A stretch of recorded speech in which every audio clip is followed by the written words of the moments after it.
네, 우크라이나 전쟁이 벌어진 지 만 3년이 됐습니다. 종전 협상을 위해서 미국과 러시아의 정상회담이 급물살을 타고 있는데요. 2주 안에 양국 특사가 만날 가능성이 있다고 밝혔습니다. 관련 내용은 이문정 공주대 국제학부 교수와 함께 짚어보겠습니다. 어서 오십시오. 네, 안녕하세요. 예, 앞으로 2주 안에 양국 간의 특사가 만날 수 있다라고 러시아에서 밝혔는데요. 일단 뭐 종전 협상을 비롯해서 네. 또 미러 관계도 있고요. 어떤 의제들이 좀 테이블에 오를지 한번 짚어볼까요? 글쎄 좀 다양한 얘기들이 어떻게 보면 포괄적인 얘기들이 나눠지지 않을까 싶은데 그도 그럴 것이 지금 아무래도 첫 만남에서 지금 우크라이나가 어쨌든 협상의 테이블이라고 할까요? 어쨌든 네. 시체 말로 이제 겸상을 하지 못했기 때문에 네. 이 부분에 대해서 굉장히 이제 미국 국내에서도 비판들이 있고 국제적으로도 당연히 비판들이 있는 가운데 그럼 왜 이런 구도가 짜여졌느냐를 좀 먼저 생각을 해보면 어쨌든 뭐 트럼프 대통령이나 미국 백악관, 뭐 미국 행정부 입장에서는 뭐 배제를 계속하겠다는 게 아니다. 근데 네. 다만 지금 이 일의 순서에 있어서는 지금은 우리가 러시아랑 얘기를 하겠다 이런 지금 입장인 건데 그럼 이러한 구도가 왜 나오냐라고 봤을 때 지금 트럼프 대통령은 물론이거니와 트럼프 대통령의 어떤 그런 국정 철학을 바치고 있는 이 지금 미 행정부의 인식은 결국 지금 전 지구적으로 봤을 때 물론 미국이 여전히 초강대국이긴 하지만 러시아 역시 그 지역에서 엄청난 힘을 여전히 발휘할 수 있는 그렇죠. 또 하나의 네. 초강대국이다라고 하는 뭐 싫지만 부정할 수 없는 현실. 미국 입장에서는 그것을 어떻게 보면 바이든 행정부 같이 좀 더 이념적인 그 성향이 강했던 정부에서는 싫기 때문에 부정했는지 모르지만 트럼프 행정부 같이 상당히 지금 현실주의적인 관점에서 세상을 바라보는 그들 입장에서는 이거는 아무리 싫어도 현실이기 때문에 받아들여야 한다라는 것으로 그렇게 보고 있는 것으로 보이고요. 그렇기 때문에 지금은 러시아 정도랑 겸상할 수 있는 건 지금 나이기 때문에 네. 트럼프 나이기 때문에 내가 먼저 이 일을 물꼬를 터야 그 다음이 정리가 된다 이렇게 바라보는 것 같습니다. 그래서 아무래도 이제 뭐 여러 현안들이 있겠죠. 지금 3년이나 전쟁을 했기 때문에 뭐 러시아의 피해라고 하는 것은 뭐 사실 정확하게 얘기할 수도 없습니다. 뭐 그들이 스스로 공표하는 것도 아니고 뭐 80만 넘게라고 보시는 분들도 있고 뭐 여러 이제 수치적 차이들이 있지만 어쨌든 엄청난 그 피해를 양쪽에 다 가져왔습니다. 우크라이나 말할 것도 없고요. 이런 피해를 어떻게 이제 수습을 할 것이냐 또 이제 우크라이나 입장에서는 이제 안전 보장을 어떤 식으로 앞으로 미래에 지속 가능한 그 발전을 생각했었을 때도 어떤 안전 보장 체제를 만들어갈 수 있겠냐 이런 여러 가지 아주 디테일적인 부분까지 많이 남아 있는 거겠지만 요컨대 말씀드리고 싶은 것은 어쨌든 미국은 큰 틀에서 지금 러시아의 그 영역이 그 정도까지 그리고 나는 이 정도까지라고 하는 어떤 선을 긋는 작업이 이루어지고 있는 것으로 보입니다. 예, 네. 사실 트럼프 대통령이 지난 대선에 도전을 할 때부터 네. 본인이 당선이 되면 러우 전쟁을 멈추겠다, 뭐 막겠다. 24시간 안에 멈출 이제 수 뭐, 있다.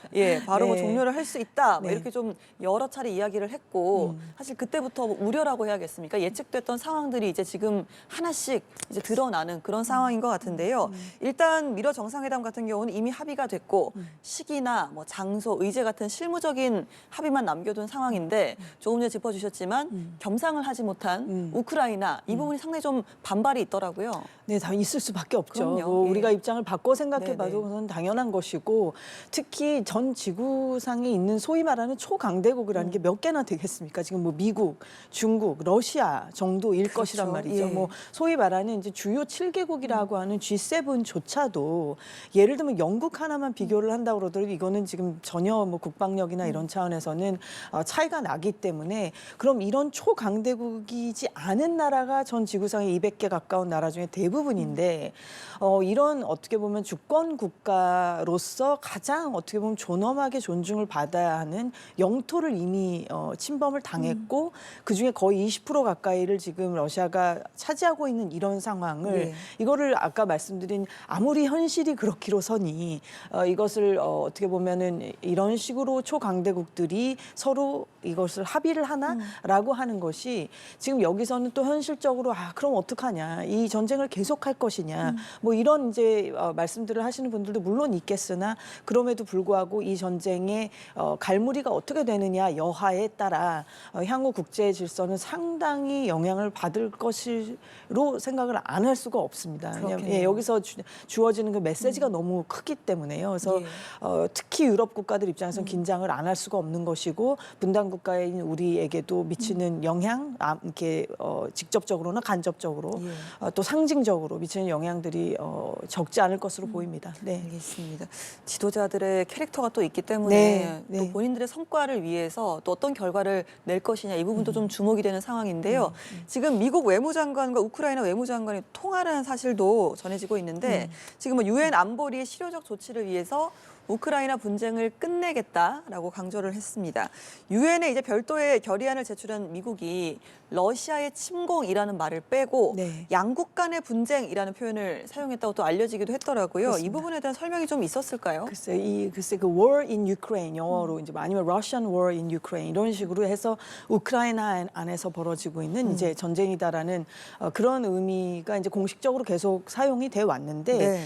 이제 이 용어를 뭐 Ukraine Russia conflict war 뭐 이런 식으로 그래서 이게 양측 마치 러시아가 이게 어떻게 보면 일방적으로 침범을 한 것이지만 전쟁이 시작된 것은 그러나 우크라이나도 역시 문제가 있던 것처럼 그것을 함의하는 그런 용어로 이제 바뀌고 있는 거죠. 그리고 네네. aggression이라는 소위 지금 아까 앵커님께서 말씀하신 그 공격 내지 침범, 침공 요런 이제 그 뉘앙스를 담는 단어들에 대해서 미국이 굉장히 조심하고 뭐 territorial integrity라고 하죠. 영토 보전 이런 부분에 대해서도 지금 이 통화 지금 앵커님께서 질문하신 이 통화에서도 언급은 안 된 것으로 지금 보도들이 나와서 네. 그러니까 이런 거듭 말씀드리지만 주권국가 이게 우리가 유엔이라고 하는 이 지금 국제기구를 어쨌든 2차 대전 이후 지금까지 뭐 여러 찬성 뭐 반대 여러 뭐 비판들이야 있을 수 있지만 그래도 이 가져온 원칙이라는 게 있지 않습니까? 이 주권국가의 영토라고 하는 것은 굉장히 존엄한 것이고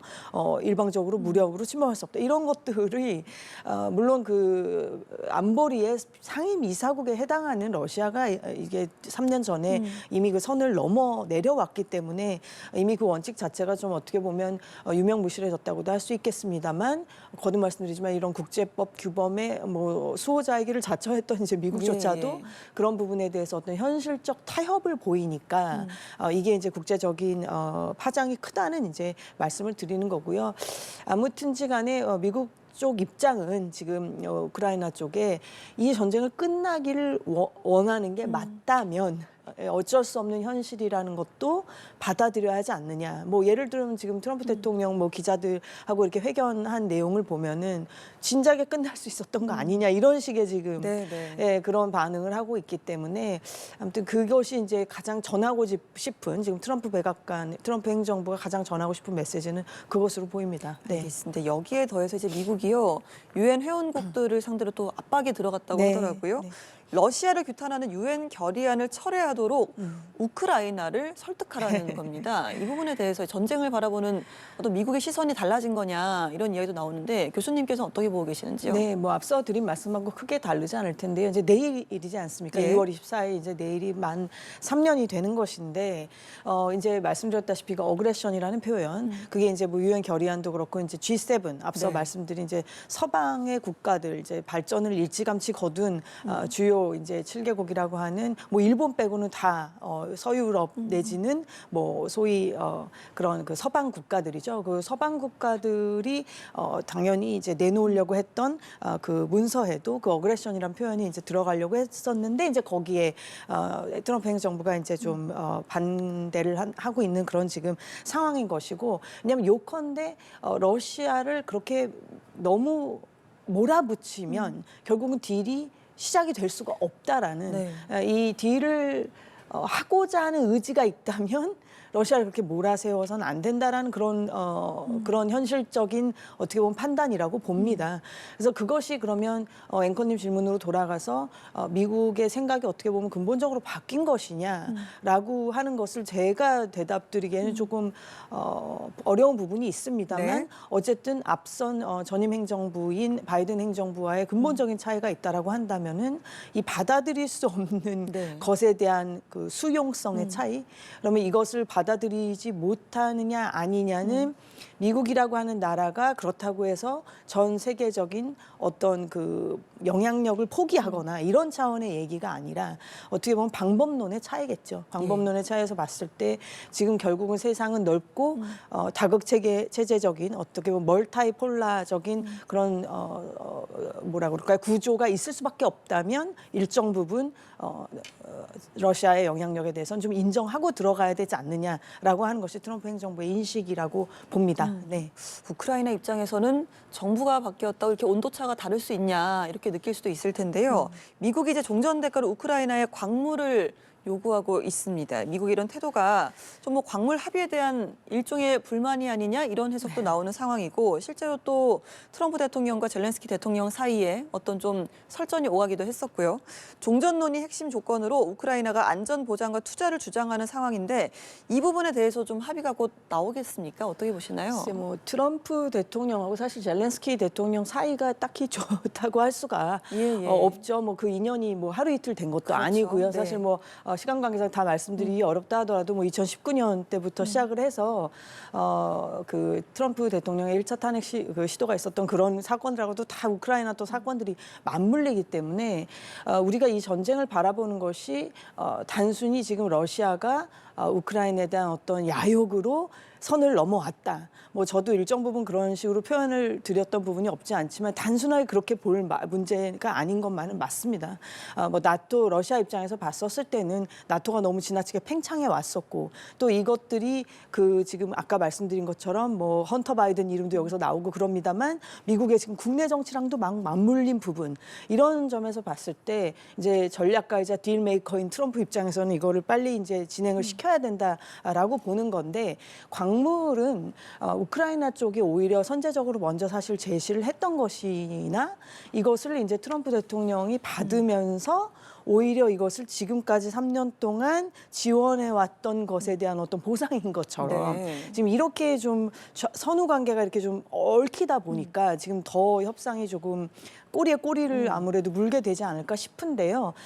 그럼에도 불구하고 지금 젤렌스키 대통령이 굉장히 지금 어려운 상황이죠. 사실 국내적으로나 뭐 국제적으로나 이 광물이라고 하는 것이 어떻게 보면 이제 분쟁의 또 씨앗이었던 부분도 있지만 이것으로 인해서 이제 또 재건을 생각해야 되는 부분도 있어서 일정 부분은 미국 쪽에 많이 어떻게 보면 양보하지 않을 수밖에 없나 조심스럽게나마 좀 그렇게 예상은 해봅니다. 네. 그렇다면요. 이런 상황을 네. 유럽에서는 어떻게 바라보고 있을까 이 부분도 좀 여쭤보고 싶은데 네. 트럼프가 이제 러시아 편을 노골적으로 드는 게 아니냐 이런 의심이 나오는 상황이고요. 여기에 더해서 이제 우리도 그럼 유럽 내에서 나토에만 의지를 할 것이 아니라 자체 핵 억지력을 갖춰야 되는 게 아니냐 이런 주장도 나오고 있는 상황이라고 하더라고요. 그런 자강론에 대해서 다시 한번 생각을 우리도 마찬가지지만 지금 다시 한번 생각해 보지 않을 수 없는 정말 그런 정글 같은 지금 그런 상황이죠. 국제 정세가.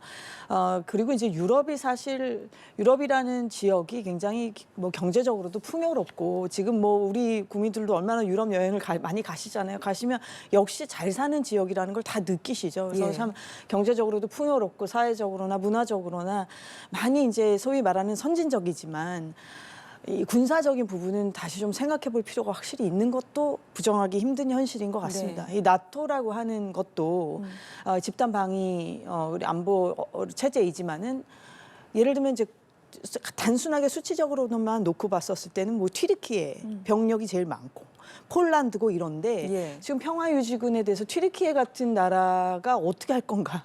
과연? 이런 생각이 들고요. 폴란드는 이미 총리께서도 우리는 안 한다라고 얘기를 했단 말이에요. 병력이 두 번째로 많다고 하는 폴란드조차도.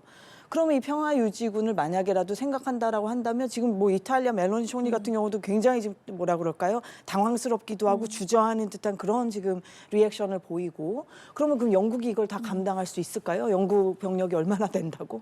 그러니까 이런 것들이 지금 현실의 문제입니다. 사실 현실의 문제고 어떤 단지 뭐라고 표현을 할까요? 규범적인 것이나 물론 이것이 안 중요하다는 것은 저도 절대로 아닙니다. 영토의 보전, 주권 국가의 어떤 그런 존엄한 영토에 대한 존중은 당연히 있어야 함에도 불구하고 실제로 이것을 지키기 위한 물리력, 그 물리력을 행사하기 위해서는 돈이 들어가고 인력이 들어가야 되는데 그 부분에 대해서 유럽 국가들은 다시 한번 깊이 지금 성찰하지 않을 수가 없는 지금 그런 시국이고 거듭 말씀드리지만 우리에게도 함해하는 바가 굉장히 크다고 봅니다. 네. 예. 자, 어떤 뭐 집단 방위 체제에도 어떤 변화가 좀 있지 않을까라는 또 네. 내용도 좀 들어봤는데 지금 뭐 전쟁이 이제 곧 끝날 수도 있다라는 가능성까지 나오는 상황에서 네. 우크라이나 최전선의 정황은 또 격화를 하고 있다 이런 내용이 전해지는데 북한군의 추가 파병 가능성도 나오고 있고요. 뭐 북한산 대전차 무기도 전선에 재투입이 됐다 이런 소식도 전해지고 있습니다. 막판 고지전이라고 해야겠습니까? 그렇죠. 이런 상황에서 악화되는 이런 상황 어떻게 보고 계시는지요? 우리는 이미 한국 전쟁을 겪었기 때문에 예. 외교를 겪었기 때문에 무슨 말인지 다 와 닿으실 겁니다. 우리 국민들한테도 휴전 협상이 얼마나 지난하게 한국 전쟁에서도 6.25에서도 있었습니까? 그래서 그리고 그것을 어떻게 보면 그때 당시 그때 이제 소련이지만 네. 의도적으로 딜레이 시킨 것도 있거든요. 서로의 어떻게 보면 그 힘을 빼기 위해서. 그러니까 이런 이제 지난한 일들이 이제 어떻게 보면 그 현장에서는 벌어지는 것인데 아무튼 안타깝고요. 그다음에 이제 북한군 뭐 이제 포로 같은 경우도 지금 이제 우크라이나 당국에서도 이제 처음으로 한국에 송환할 수 있다라고 하는 그런 가능성도 내비친 만큼 이 부분은 꼭 우리 정부가 확실히 이 부분은 좀 잘 매듭을 지어서 예. 이건 개인적인 제 바람입니다만 꼭 우리나라로 데리고 왔으면 좋겠습니다. 말씀하신 김에 좀 더 여쭤보면요. 네. 그 지난달이죠. 포로로 잡힌 북한 병사가 한국에 가고 싶다 네. 이런 뜻을 밝혔다라고 전해지기도 했는데 우리 정부도 수용하겠다고 밝혔는데 이제 구체적인 절차가 나오지 않은 상황이잖아요. 여기에 대해서 이제 국제법과 우크라이나의 내부 사정이 또 변수가 될 수 있다는데 이 부분 좀 끝으로 들어보겠습니다. 네, 이제 제네바 협약 같은 거에 의하면은 이제 교전 중에 그 생포를 한 그런 네. 포로는 전쟁이 끝나고 나면은 당연히 지체 없이 본국으로 다시 보내야 한다. 이제 예. 이런 것들이 있는 건데 그러나 또 동시에 강제 송환, 개인의 의지에 반하는 강제 송환이라고 하는 것에 대해서는 또 금지해야 하는 이런 이제 국제적인 어떤 규범, 질서 이런 것들이 있습니다. 근데 우리는 참 이게 특수 상황이죠. 거듭 말씀드리지만 우리 대한민국 헌법에 의하여 어쨌든 북한에 계신 분들도 우리의 국민으로 우리는 간주하지 않습니까? 물론 이게 이제 국제법적인 부분하고 충돌하고 이런 게 있기 때문에 우리 정부의 어떻게 보면 역량이 지금 필요한 것이고 거듭 말씀드리지만 우크라이나 당국에서도 이 부분을 언급을 해준 만큼 이 부분은 지금 이해 당사자들에게 이해를 적극적으로 구하는 우리의 예. 지금 외교술이 필요한 때이지 국제법이 그러니까 못 데려온다 이거는 아니라고 봅니다. 저는 이건 거듭 말씀드리지만 제 개인적인 의견일지 모르지만 국제법이 이렇기 때문에 곤란하다라는 것을 우리가 한다는 건 있을 수 없는 거고 네. 어떻게 해서든지 이해 당사자들 설득시켜서 데리고 오는 것이 우리 국익에도 도움이 되고 이것이 상징적인 의미가 굉장히 크다고 저는 생각합니다. 알겠습니다. 미러 정상회담과 우크라이나 전쟁 이야기까지 임은정 공주대 국제학부 교수와 함께 이야기 나눠봤습니다. 오늘 말씀 네. 고맙습니다. 감사합니다.